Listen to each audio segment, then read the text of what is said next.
কে এসে হ্যাঁ 10 টাকা দিছে পানি 10 টাকা আর 10 টাকা না দেয়া গেছে গা। হ্যাঁ 10 টাকা দিছে পানি 10 টাকা আর 10 টাকা না দেয়া তুমি গেছে গা। পানি আইছে ভাই ওই পাইয়া দৌড়ে কেন তুমি বাসের পিছন আমি আমার থেকে একটা পানি নিছে, হ্যাঁ। তারপর 10 টাকা দিয়া আর 10 টাকা না দেয়া গেছে গা। মানে তোমার কাছে এক পিস পানি নিয়েছে, পানি নিয়ে 10 টাকা দিয়ে বাস চলে গেছে। হ্যাঁ। হ্যাঁ তা তুমি এই বয়সে পানি বিক্রি করো কেন?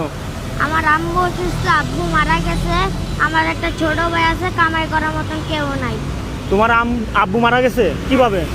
আমার আব্বু রাজমিস্ত্রির কাম করতো, ছাদের থেকে পয়সা মারা গেছে। আচ্ছা, তোমার ভাই বোন কয়জন আছে তোমরা? আমরা 2 ভাই। 2 ভাই। তুমি কি ছোট না বড়? আমি বড়। তুমি বড়? হ্যাঁ। আর তোমার মা কি করে? আমার আম্মু হার্টের রোগী, বিছনায় শুয়ে রয়েছে। হার্টের রোগী, বিছানায় শুয়ে থাকে। হ্যাঁ। তা তুমি এই পানি বিক্রি করে তোমার সংসার চালাও?